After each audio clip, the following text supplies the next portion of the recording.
Amin. Beri tepuk tangan kepada Tuhan. Saudara jangan duduk, langsung lihat ayat di depan. Yakobus pasal 5 ayatnya yang ke-11. Sesungguhnya kami menyebut mereka berbahagia, yaitu mereka yang telah bertekun. Kamu telah mendengar tentang ketekunan Ayub, dan kamu telah tahu apa yang pada akhirnya disediakan Tuhan baginya. Karena Tuhan Maha Penyayang dan penuh belas kasihan. Silakan duduk. Beri tepuk tangan bagi Tuhan yang meriah sebagai tanda antusias kita. Amin. Saudara jangan kalah dengan orang-orang yang sedang cover atau nyanyi lagu Veronica. Ya, karena lagu ini saudara sudah sangat viral. Bukan cuma ada di Indonesia. Saya buka TikTok, saudara-saudara, itu ada di Argentina, ada di Brasil, saudara-saudara. Ya, tadi saya lihat saudara nyanyi-nyanyi, saudara masih ada yang malu-malu. Ya, saya lihat saudara-saudara kalah dengan orang-orang yang cover, yang bikin dance lagu Veronica. Nah, saya ingatkan saya dan saudara supaya saya dan saudara harus memperkenalkan nama Tuhan lebih daripada semua nama yang ada di bawah kolong langit ini. Ada amin? Amin saudara-saudara. Haleluya, puji Tuhan. Baik. Terima kasih untuk semua yang telah menuntun kita dalam pujian penyembahan tadi. Kita telah baca firman Tuhan tadi bahwa surat Yakobus ini ditulis oleh saudara daripada Tuhan Yesus Kristus yang menjadi pemimpin di gereja Yerusalem. Pada waktu umat-umat Israel yang menjadi Kristen, mereka itu mengalami penindasan waktu Stefanus itu mati dibunuh. Maka mereka itu mengalami atau melakukan satu praktek namanya adalah diaspora. Atau mereka itu keluar dari Yerusalem dan mereka menyebar di setiap daerah-daerah. Dan pada waktu itu adalah zaman atau kekuasaan daripada Imperium Romawi, saudara-saudara. Sehingga mereka menjadi orang-orang Kristen yang sekalipun sudah keluar dari Yerusalem, tapi mereka ini mengalami penindasan. Mereka mengalami hal-hal yang tidak semena-mena.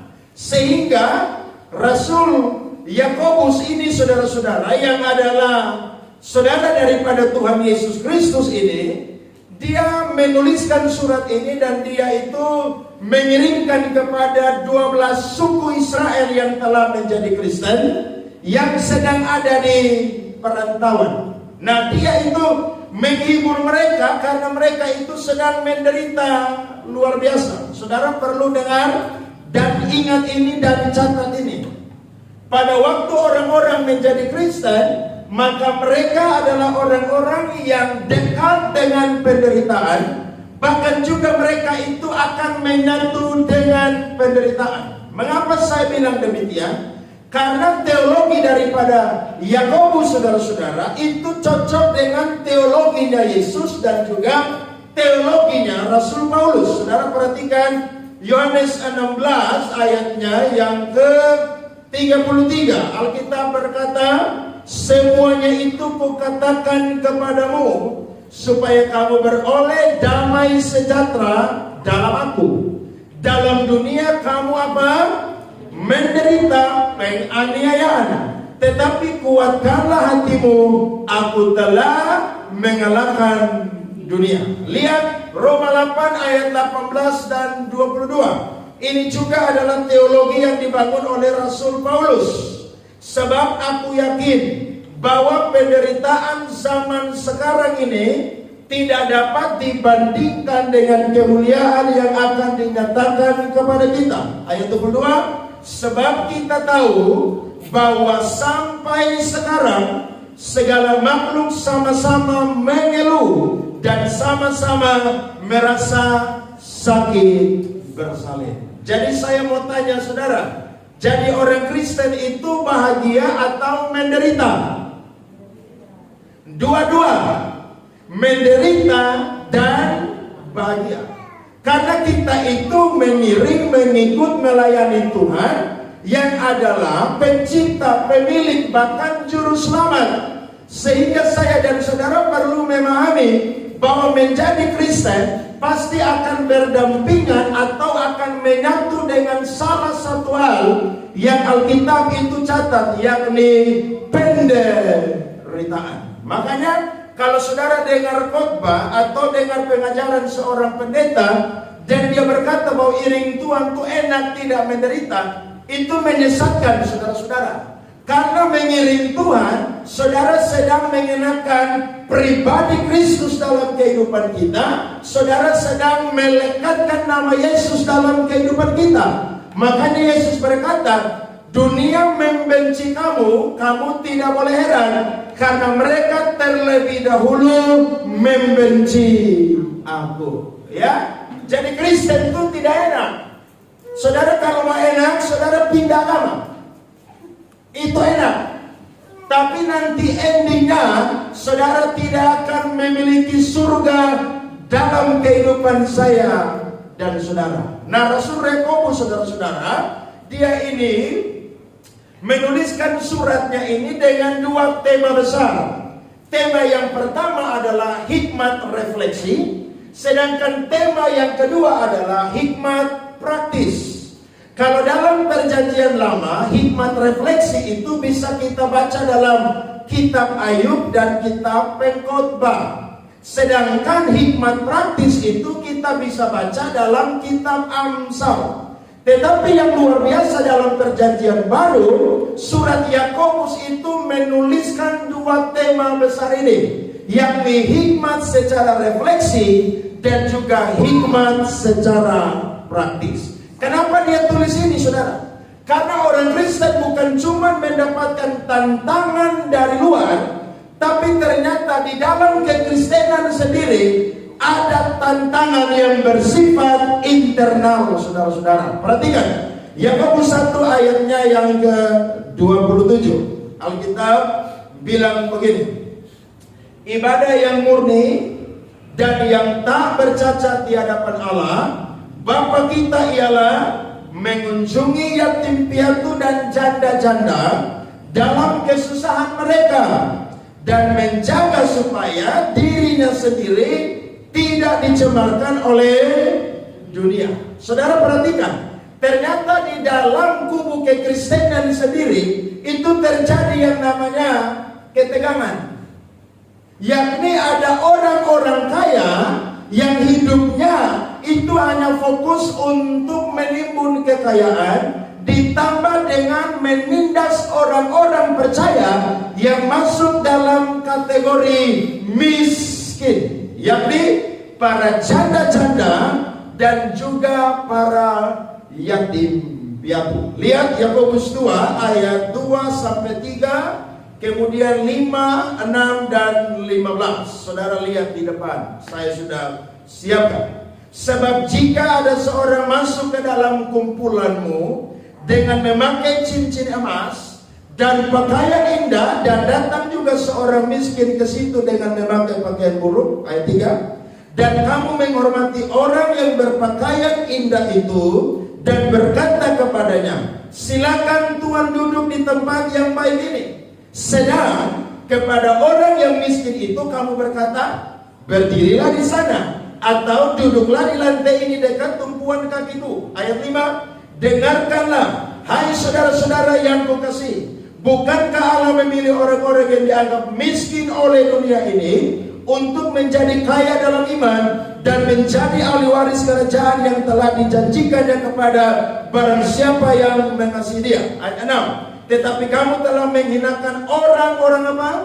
Miskin. Saudara lihat di sini, gereja sama-sama menikmati yang namanya pencobaan-pencobaan dari pihak orang-orang Yunani Romawi, tetapi gereja atau orang-orang Kristen Yahudi yang ada di perantauan, mereka itu tidak bersatu. Yang ada adalah mereka itu menindas, yang kaya itu menindas yang miskin. Bahkan yang miskin juga itu, saudara, merasa yang namanya iri hati. Ayat 15 bilang begini, jika seorang saudara atau saudari tidak mempunyai pakaian dan kekurangan makanan sehari-hari. Jadi saudara lihat di sini, gereja sampai hari ini punya PR yang sama, yakni di dalam gereja sendiri kadang-kadang kita melihat bahwa pencobaan secara internal itu datang dalam kalangan sesama jemaat. Ya, kadang-kadang kita melihat ada gereja-gereja, saudara-saudara, yang membedakan orang-orang dari status sosial yang berbeda-beda. Saya pernah cerita di sini waktu saya di Jakarta masih main keyboard, main piano, pelayanan, belum jadi pendeta. Saya pelayanan di satu gereja, sekali main musik 500.000. Jadi kalau 2 kali main berarti 1 juta. Bayangkan, tiap minggu saudara saya pegang uang berjuta-juta karena main musik di gereja-gereja. Dan saya melihat gereja tersebut membedakan antara orang kaya dan orang miskin. Yang kaya duduk di kanan, yang miskin duduk di kiri. Habis ibadah ada makan bersama, tapi yang kaya makannya beda, yang miskin makannya beda. Bahkan juga kalau parkir mobil, saudara-saudara, mobil yang merek-merek tertentu itu parkirnya di lain tempat.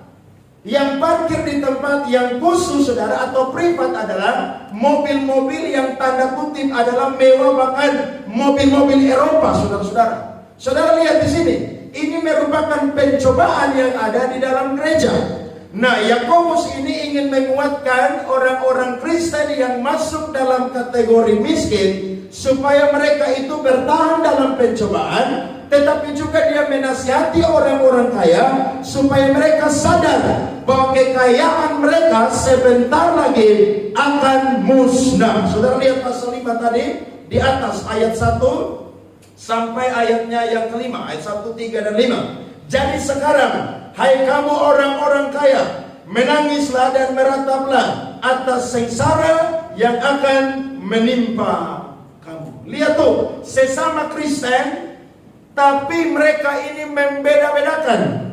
Dan orang-orang Kristen pada waktu itu yang kategori miskin, mereka sangat mengalami penindasan yang luar biasa. Saya mau tanya saudara, kalau saudara ada di satu gereja yang model begini, bertahan atau tidak? Hah? Saudara baru dari jauh mau masuk pintu gereja, Aser langsung lihat saudara dari ujung rambut sampai ujung kaki. Saudara pakai pakaian tidak bagus, saya bilang silakan duduk di paling belakang. Kalau lihat yang pakai pakaian bagus, silakan duduk di paling depan. Dulu saya pelayanan di satu gereja karismatik. Itu gereja, saudara-saudara, jemaatnya tidak terlalu banyak. Tapi itu gereja jemaatnya kaya-kaya, bahkan super kaya. Ada yang punya gunung di Bogor, ada yang punya kebun teh di Bogor. Saudara punya apa?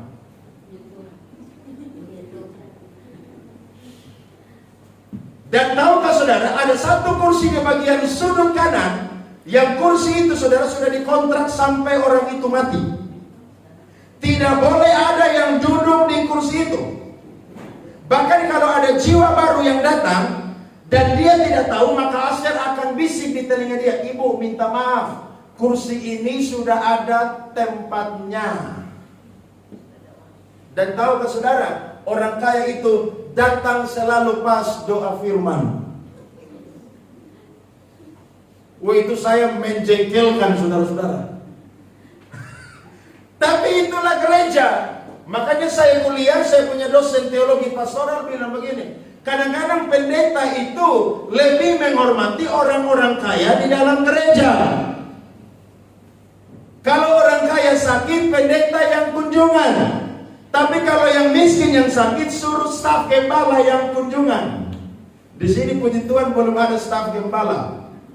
Tapi kalau ada kunjungan, saya akan hadir di situ. Kalau saya ada di Kota Kupang atau tinggal di tempat ini. Kenapa? Karena Yakobus melihat bahwa ini sesuatu yang tidak alkitabiah. Ini sesuatu yang melanggar firman Tuhan, sehingga dia perlu menguatkan yang namanya orang-orang Kristen yang ada di perantauan, supaya mereka itu jangan lemah. Mereka jangan putus asa, mereka jangan meninggalkan Yesus, tapi mereka diberikan hikmat dari Tuhan supaya mereka itu punya sukacita yang besar. Ada satu kutipan saya baca buat saudara-saudara. Situasi sulit adalah pencobaan dan memerlukan ketekunan. Situasi seperti ini tidak netral dalam hal moral, melainkan merupakan godaan supaya orang bereaksi dengan cara yang salah atau berdosa. Situasi sulit juga merupakan ujian dari Allah, yaitu sarana yang digunakan Allah untuk apa, saudara-saudara?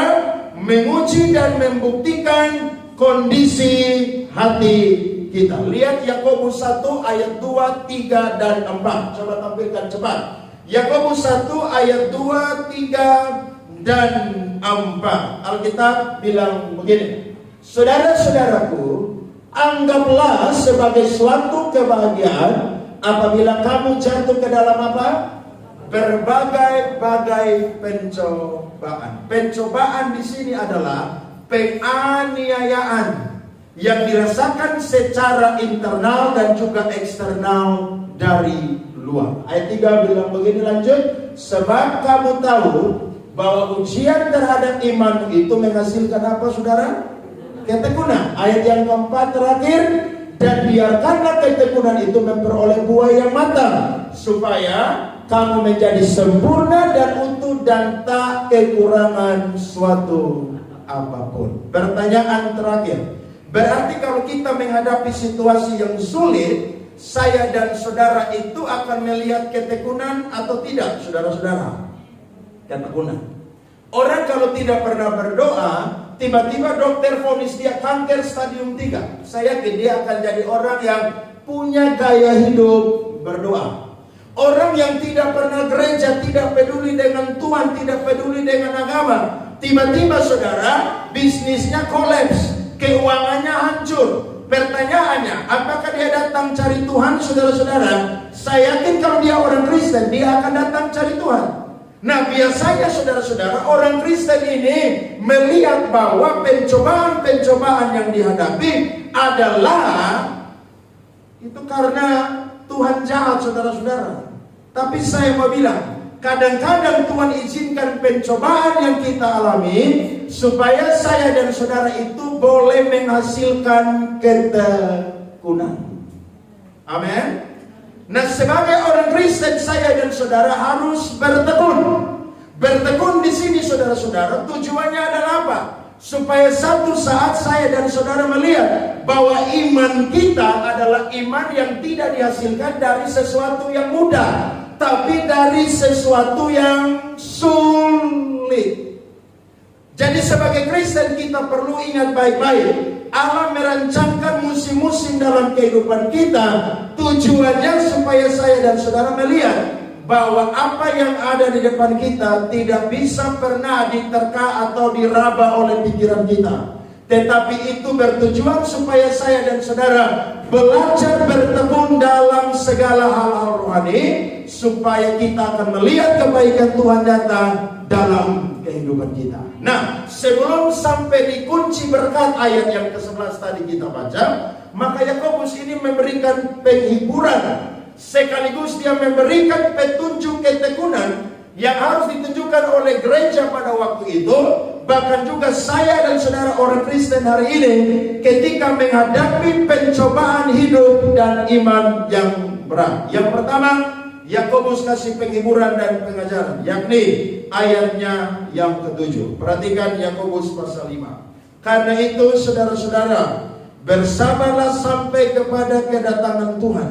Sesungguhnya petani menantikan hasil yang berharga dari tanahnya, dan ia sabar sampai telah turun hujan musim gugur dan hujan musim semi.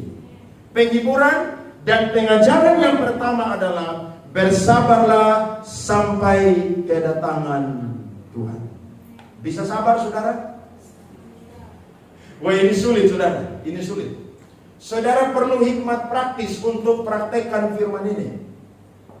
Masa saya dan saudara jadi orang Kristen, tapi Alkitab bilang sabar sampai Tuhan datang yang kedua kali. Saudara masih mau jadi orang Kristen? Masih mau jadi pengikut Yesus? Masih mau melayani Tuhan? Saudara perhatikan di sini, Alkitab bilang bahwa ketika menghadapi pencobaan, penderitaan dari luar dan dari dalam, maka yang pertama saya dan saudara harus lakukan adalah sabar sampai Yesus datang kedua kali. Kapan Yesus datang kedua kali, saudara? Tanggal berapa? Hari apa? Minggu keberapa? Bulan keberapa? Dan tahun berapa? Ada yang tahu, saudara-saudara? Tidak ada yang tahu. Berarti saya dan saudara perlu untuk beriman kepada Tuhan dan juga minta hikmat dari Tuhan, supaya ketika dalam keadaan yang tidak baik hari ini, saudara tetap bertekun sebagai orang Kristen. Ada amin? Jangan sampai kemiskinan membuat saya dan saudara meninggalkan Tuhan. Dengar baik-baik.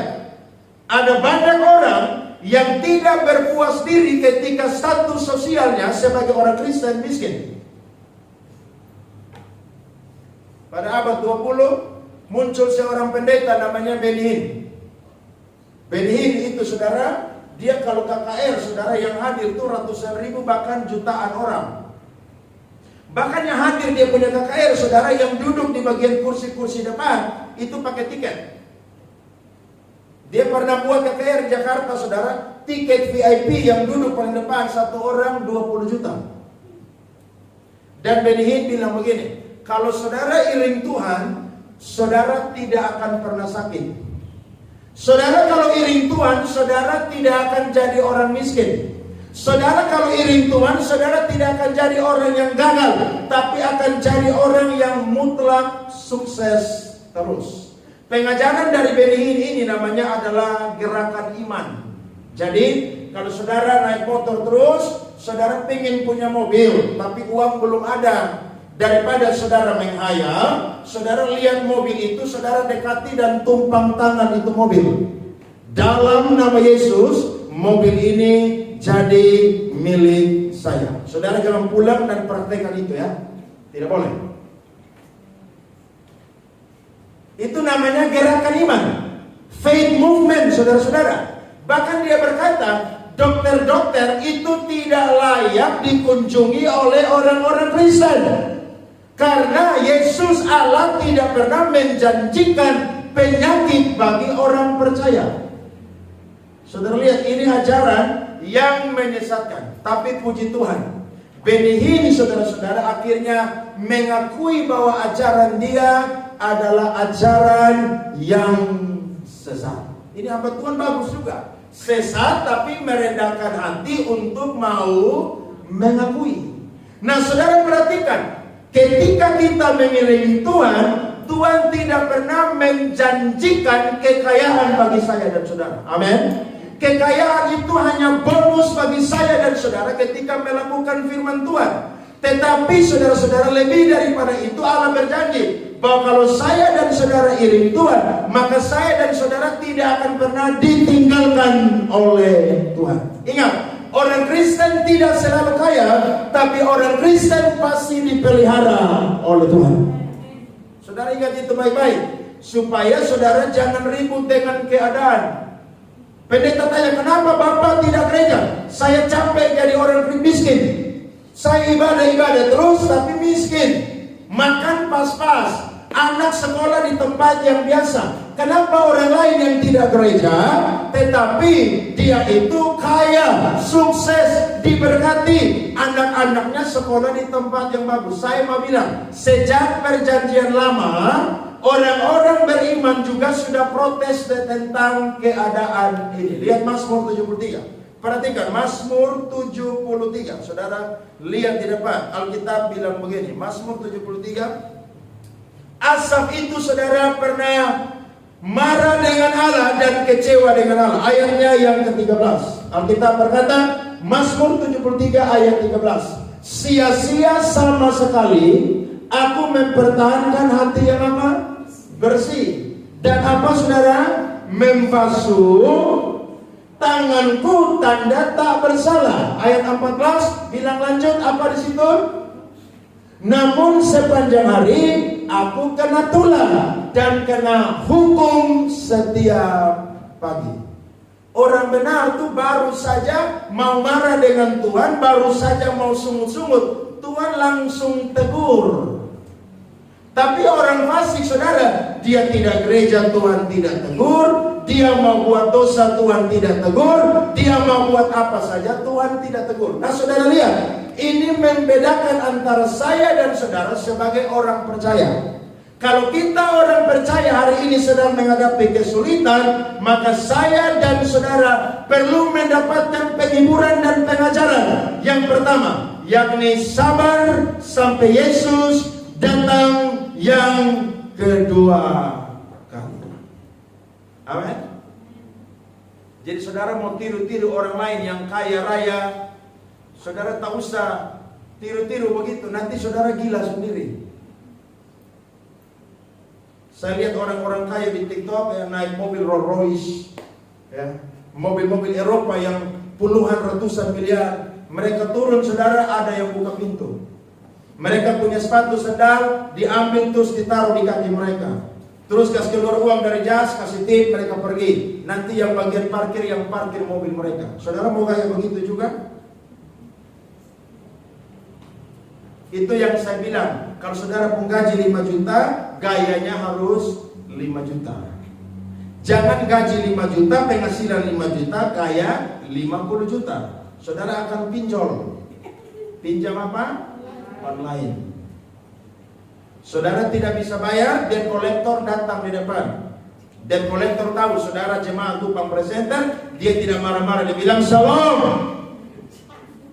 Nanti saudara seperti seorang TikToker, saudara-saudara, penagih utang datang, debt collector datang, dia sedang atau sengaja live TikTok, saudara-saudara.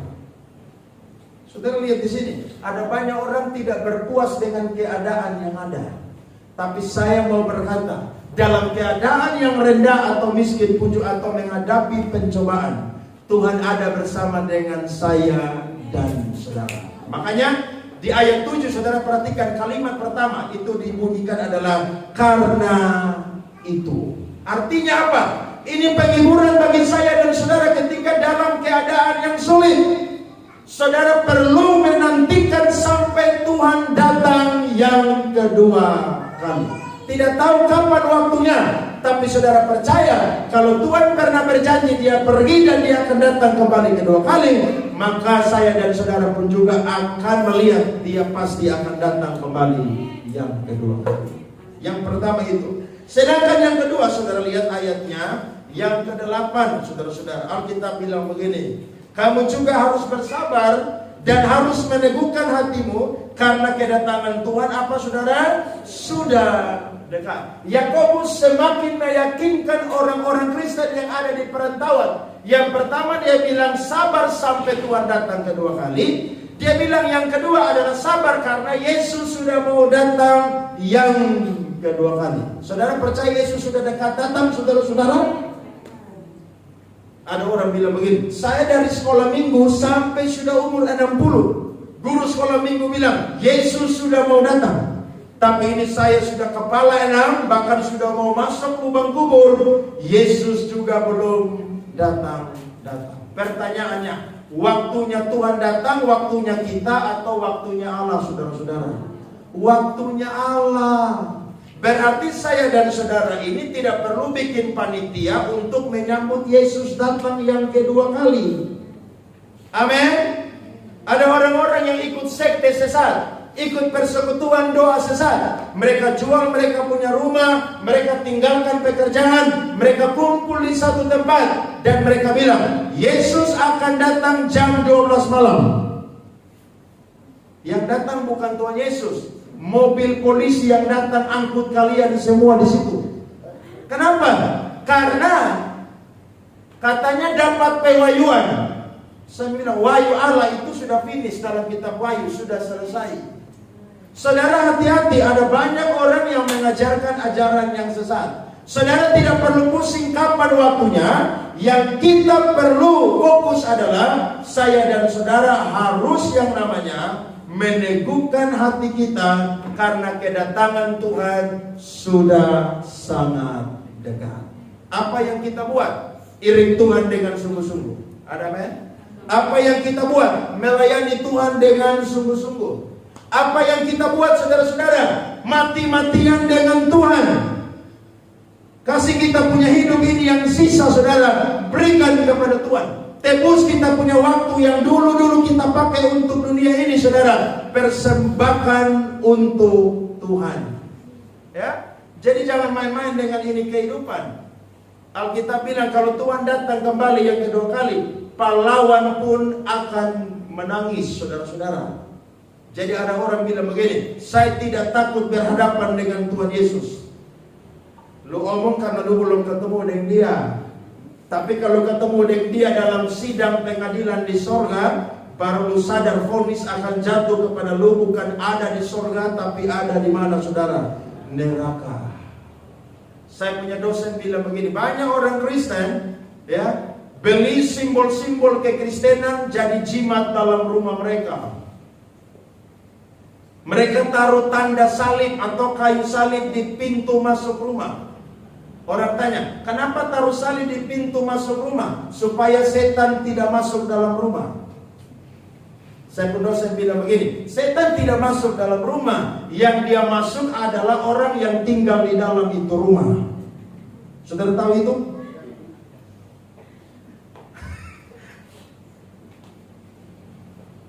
Di rumah banyak ayat-ayat firman Tuhan. Sebagai apa? Sebagai hiasan, sebagai bingkai. Tapi sebenarnya ayat-ayat itu, saudara, bukan dipakai untuk jadi jimat. Ada orang-orang tua kalau anak sakit, Alkitab taruh di samping bantal. Alkitab dibaca, bukan taruh di samping bantal.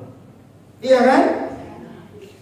Saya kunjungan orang-orang sakit di rumah sakit. Pak Andres sudah datang. Mereka ambil Alkitab, saudara, peluk di dada. Loh, Alkitab itu dibaca, bukan suruh kamu peluk saya. Ada banyak orang Kristen, saudara, tidak tahu kehendak Tuhan. Makanya sakit sedikit, bukannya bergumul dengan Tuhan dengan tekun, tapi sebentar cari hamba Tuhan di sini, hamba Tuhan di sana, cari orang pintar di sana, cari orang pintar di sini. Loh, saya mau bilang, mereka hanya mendoakan, tetapi yang menyembuhkan adalah Tuhan Yesus Kristus. Amin. Dalam keadaan yang sulit, saya dan saudara perlu untuk bertekun. Nah, Yakobus, saudara, pakai kata bersabar di sini. Di ayat 7 dan ayat 8 itu sama. Yakni dia pakai kata yakni makrotuneo, saudara-saudara. Yakni artinya yang pertama bersabar atau panjang sabar, menahan diri saat kesal atau tidak cepat marah. Yang kedua adalah bertekun, tabah menanggung penderitaan atau menunggu dalam waktu lama. Jadi makrotumeo adalah bernafas panjang atau tidak gampang meledak emosinya. Jadi kalau dalam keadaan sulit, saya dan saudara tidak boleh meledak. Amin. Tidak boleh ribut dengan Tuhan, pukul kaca di rumah. Saudara bilang, Tuhan, saya tidak mau gereja lagi, Tuhan. Loh, kalau lu tidak gereja, ingat, yang rugi bukan Tuhan Allah. Dia sudah datang satu kali, dia mati bagi semua orang yang mau percaya kepada dia. Setelah itu dia datang kembali yang kedua kali, dia akan menghakimi. Saudara, dalam keadaan sulit, saya dan saudara perlu minta hikmat dari Tuhan. Amin. Makanya dalam Yakobus 1 bilang apa? Kalau kita kekurangan hikmat, minta hikmat. Supaya saudara renungkan keadaan saya ini, apa menjadi maksud Tuhan, dan dibalik keadaan ini apa rencana Tuhan. Jangan cepat-cepat marah dengan Tuhan. Coba renungkan bahwa Tuhan memberikan atau mengizinkan keadaan ini supaya saya dan saudara bertekun di dalam Tuhan. Nah, saudara lihat 1 Korintus 13 ayat 4, saudara, itu menggunakan kata Yunani yang sama, yakni makrotumei. Yakni, saudara-saudara, kasih itu sabar. Amin. Sabar di sini artinya dalam keadaan sulit sekalipun, saya dan saudara perlu bertekun di dalam Tuhan. Ya, saya pernah cerita di sini atau di mana ya? Saya lupa. Saya pernah pergi khotbah, saudara-saudara, tiba-tiba hujan. Dan tahukah saudara, saya lupa beli jas hujan yang baru. Sehingga jas hujan yang saya pakai, saudara, itu bocor. Maka tahukah saudara, saya punya baju dan celana semua basah. Saya harus pergi khotbah. Saudara tahu apa yang saya ucapkan kepada Tuhan dalam perjalanan? Saya ribut dengan Tuhan. Saya marah-marah dengan Tuhan. Tuhan bilang begini, ganti lu punya khotbah sebentar. ganti khotbahmu. Tuhan bilang begini, khotbah dengan judul mengucap syukurlah dalam segala hal. Saudara tahu, saya sampai di ministry itu, saya dalam keadaan basah. Dan saya khotbah, judulnya adalah mengucap syukurlah dalam segala hal. Bisa saudara-saudara?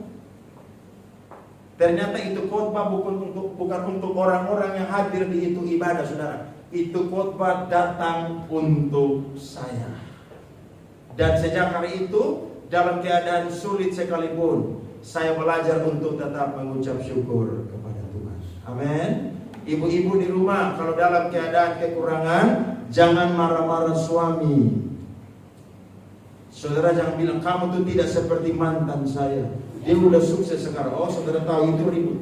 Itu panjang masalah. Itu akan bahaya, saudara-saudara. Kamu tidak seperti tetangga yang ada di sebelah kita. Suaminya hebat, naik posisi jabatan terus. Kamu ini tidak ada guna, saudara-saudara. Makanya dalam konseling pranikah, kalau saya konseling orang mau nikah, saya bilang, sekalipun istri punya gaji lebih besar suami, tapi dalam hierarki rumah tangga, dia itu nomor 2 bukan nomor 1. Dia harus tunduk total di bawah otoritas daripada suaminya. Sama seperti Kristus tunduk kepada Bapa, dan gereja pun juga tunduk kepada Kristus yang adalah kepala dari gereja. Amin, saudara. Harusnya saudara bilang begini, tidak apa-apa. Mungkin hari ini keadaan kita biasa-biasa, kita doa saja. Percaya, setiap orang punya waktunya Tuhan untuk diangkat dan diberkati oleh Tuhan. Bisa atau tidak, saudara? Harus bisa. Jangan saudara bilang begini, seperti istrinya Ayub, masihkah engkau bertekun dan beribadah kepada Allahmu? Kutukilah dia dan apa? Matilah. Saya yakin kalau suami yang takut akan Tuhan, dia bilang begini, kamu gila. Saudara mau dapat perkataan kamu gila? Saudara perhatikan baik-baik. Tidak selalu saya dan saudara punya hidup ada di atas terus. Kadang-kadang kita ada di bawah, saudara-saudara. Amin. Hidup ini, saudara, kadang-kadang tidak nikmat terus. Kadang-kadang saya dan saudara ada di mana, saudara? Di masa-masa yang penuh penderitaan. Saya baca kesaksian dari seorang pemain bola terkenal. Namanya adalah Cristiano Ronaldo. Saudara tahu, gaji Ronaldo 1 bulan 644 miliar. Saya doa supaya saya ketemu dengan Ronaldo, dia kasih saya 100 miliar. Mustahil atau tidak, saudara? Loh, Amsal bilang, orang kaya dan orang miskin bertemu. Itu Tuhan yang atur, saudara. Kalau dapat 100 miliar kan kita langsung beli tanah di tengah kota 5 miliar. Langsung bangun gereja 10 miliar, selesai. Kan 100 miliar perpuluhannya berapa, saudara? 10 miliar. Saudara bilang, Tuhan 1 miliar. Saya mau bilang, Tuhan tidak akan kasih saudara. Saudara baru menghayal saja sudah pencuri bagiannya Tuhan. Apalagi dapat secara kenyataan, saudara. Waktu dia kecil, saudara, dia punya guru hina dia. Dia bilang, kamu ini miskin, kamu tidak akan jadi apa-apa. Waktu Ronaldo dengar itu, saudara, dia menangis, saudara, dia sedih. Dan dia tidak tahu membalas dengan cara apa perkataan daripada gurunya. Tapi yang dia punya adalah bakat bermain sepak bola. Dia main tiap hari. Dan tahukah saudara, dia sekarang pemain sepak bola yang paling mahal. Dia punya gaji 1 detik 244.000. Saudara kerja di kantor 1 detik gaji berapa?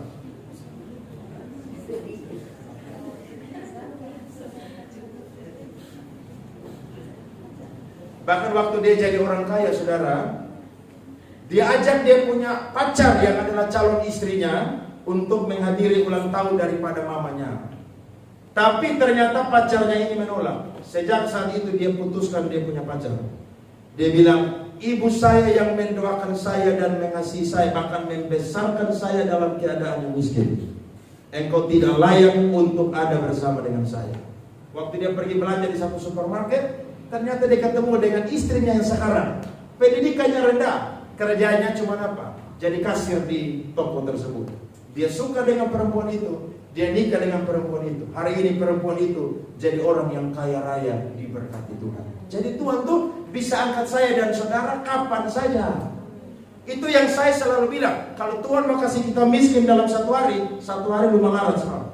Tapi kalau Tuhan mau angkat kita dalam keadaan kaya, dalam satu hari pun juga saya dan saudara bisa jadi orang yang kaya raya, diberkati Tuhan. Amin. Jadi ayo sabar, berteguh hati, karena kedatangan Tuhan sudah sangat dekat. Dan yang ketiga adalah ayatnya yang ke-10. Mari perhatikan, Alkitab bilang begini: saudara-saudara, turutilah teladan penderitaan dan kesabaran para nabi yang telah berbicara demi nama Tuhan. Lihat, Yakobus ulang kata kesabaran berapa kali, saudara? 3 kali. Artinya, saya dan saudara ketika dalam pencobaan, penderitaan, hikmat yang kita butuhkan adalah apa? Kesabaran, saudara-saudara. Karena dengan bersabar saya dan saudara itu ditemukan yang namanya bertekun di dalam Tuhan. Dan Galatia 5 ayat 22 catat ayat yang sama ini, yakni kesabaran menggunakan kata benda makrotumia yang artinya adalah saya dan saudara punya buah roh. Salah satunya adalah kesabaran. Jadi kesabaran ini penting bagi saya dan saudara, supaya saya dan saudara tidak marah tinggalkan Yesus bahkan murtad. Tapi saya dan saudara belajar bahwa nabi-nabi dalam perjanjian lama, mereka pun juga menghadapi yang namanya penganiayaan, penderitaan yang hebat luar biasa. Tapi sampai mati mereka melayani Tuhan, memberitakan kabar baik dengan setia kepada jiwa-jiwa dan orang-orang Israel. Nah, saudara lihat di sini, Yakobus sedang bilang bahwa 12 suku yang ada di perantauan, mereka ini adalah orang-orang Israel, sehingga pasti mereka tahu perjanjian lama. Karena mereka adalah orang Israel, maka pasti mereka tidak pernah melupakan satu tokoh dalam perjanjian lama yang namanya adalah Ayub. Alkitab bilang ayat 11 tadi, karena Ayub itu saudara-saudara, dia bertekun, maka pada akhirnya dia akan mendapatkan apa yang Tuhan itu sediakan. Nah, saudara lihat, buah dari ketekunan, kesabaran saudara-saudara, itu manisnya luar biasa. Saudara kalau baca perdebatan Ayub dengan sahabat-sahabatnya, sahabat-sahabatnya tidak mau kalah, Ayub pun juga tidak mau kalah. Tetapi saudara, di akhir daripada ceritanya Ayub, kita melihat bahwa pengenalan akan Ayub, saudara, yang dulu sempit menjadi luas. Dulu hanya dari kata orang, saudara, sekarang dia punya mata memandang Tuhan sendiri. Dan Alkitab berkata, keadaan Ayub dipulihkan oleh Tuhan 2 kali lipat. Dan ini menjadi penghiburan bagi orang-orang Kristen yang ada di perantauan. Kalau kalian sabar dalam pencobaan, penderitaan, ingat baik-baik, pencobaan itu, penderitaan itu bukan membawa kalian dihancurkan, tapi kalian akan menikmati berkat daripada Tuhan. Nah, Yakobus tutup dengan ayat 11, saudara-saudara, dia bilang, kalau Ayub diberkati oleh Tuhan, kalian pun juga pasti akan diberkati oleh Tuhan. Amin, saudara. Pencobaan itu kan endingnya itu kan nikmat, saudara-saudara. Pencobaan itu endingnya tidak pernah merugikan saya dan saudara, menguntungkan saya dan saudara. Makanya kata krisis bagi orang Indonesia atau bangsa-bangsa lain itu kolaps. Tapi bagi orang Cina atau orang Tionghoa, kalau kata krisis, saudara, itu keuntungan, kesempatan. Saudara harus lihat, ketika dalam keadaan yang sulit hari-hari ini, Tuhan sedang uji iman saya dan saudara. Tuhan sedang melihat kesabaran saya dan saudara. Masih mau cinta Tuhan atau mundur? Masih mau iring Tuhan atau mundur? Masih mau melayani Tuhan atau lebih setia atau menyala lagi untuk Tuhan? Tuhan akan lihat saya dan saudara. Dan perhatikan Ayub pasal 42 ayat 12 sampai 17. Saudara, lihat baik-baik apa yang Tuhan kerjakan dalam kehidupan Ayub ketika dia sabar bertekun dalam penderitaan. Ayatnya yang ke-17 bilang begini, Tuhan memberkati Ayub lebih daripada hidupnya yang dahulu. Dia mendapat 14.000 ekor kambing domba, ya, dan seterusnya. Alkitab catat, Ayub punya harta kekayaan itu bukan berupa uang tapi binatang, hewan. Jumlahnya 11.000. Waktu Tuhan izinkan iblis sentuh dia punya binatang, dia punya kekayaan, waktu dia dipulihkan Tuhan ganti 2 kali lipat. Dari 11.000 jadi berapa saudara? 22.000. Ayatnya yang berikut 17 bilang begini, ia juga mendapat 7 orang anak laki-laki dan 3 orang anak apa? Perempuan. Bahkan anak perempuannya yang paling cantik di Israel pada waktu itu. Ayatnya yang ke-15, 14, di seluruh negeri tidak ada perempuan yang secantik anak-anak Ayub, dan mereka diberi ayahnya milik pusaka di tengah-tengah saudara-saudara laki-laki. Sesudah itu Ayub masih hidup berapa tahun? 140 tahun lamanya. Dipastikan waktu itu Ayub menderita usianya 70 tahun. Tapi waktu dia dipulihkan oleh Tuhan, Tuhan lipat gandakan usianya. Jadi berapa? 140 tahun. Bahkan ia melihat anak-anaknya dan cucu-cucunya sampai keturunan yang keberapa saudara? Keempat. Maka matilah Ayub tua dan lanjut umur. Siapa yang mau sama seperti Ayub saudara? Yang diberkati Tuhan 2 kali lipat, yang lihat anak-anaknya diberkati, bahkan umur panjang, bahagia, sampai Tuhan memanggil saya dan saudara dan menikmati semua janji Tuhan. Siapa yang mau saudara-saudara? Amin. Saudara yang mau, berarti saudara harus melewati satu kata, namanya adalah proses. Banyak orang lebih suka kalimat sukses daripada apa? Proses. Amin. Saudara harus lewati proses dulu. Karena waktu diproses kita itu akan dibakar dalam perapiannya Tuhan. Waktu diproses saya dan saudara akan dilihat oleh Tuhan, bertekun, bersabar atau tidak. Dan saya mau berkata, kita bukan cuma diberkati secara jasmani lahiriah, tapi surga pun juga jadi bagian saya dan saudara. Amin. Karena kita akan tinggalkan dunia ini dan hidup nanti di sorga. Maka bukan cuma berkat lahiriah jasmani yang akan kita terima, tapi berkat rohani. Yakni apa? Keselamatan jiwa yang Tuhan janjikan pasti bagi saya dan saudara. Lihat Yakobus 1 ayat yang ke-12. Mari bangkit berdiri. Pemain musik silakan maju. Kita akan masuk dalam perjamuan kudus. Yakobus 1 ayat yang ke-12. Mari kita baca bersama-sama. 1, 2, 3. Berbahagialah orang yang bertahan dalam pencobaan, sebab apabila ia sudah tahan uji, ia akan menerima apa saudara? Bukan cuma berkat jasmani lahiriah, tapi mahkota kehidupan di surga Tuhan akan sediakan bagi kita. Yang apa? Yang dijanjikan Allah kepada barang siapa yang mengasihi dia. Ada satu kutipan dari seorang doktor teologi namanya Thomas L. Kennedy. Dia bilang begini, jadi akan terjadi pembalikan eskatologi besar yang akan membuat yang lemah menjadi apa saudara? Kuat. Allah akan mengumpulkan sisa umatnya yang sakit, yang miskin, dan dia akan meninggikan mereka dalam kerajaannya, merendahkan kekuatan siapa? Orang yang jongkok. Ada amin saudara? Mau sama seperti Ayub saudara-saudara? Diberkati Tuhan 2 kali lipat. Bahkan saya dan saudara pun juga mendapatkan jaminan surga dalam kehidupan kita. Beri tepuk tangan kepada Tuhan. Tuhan memberkati kita semua.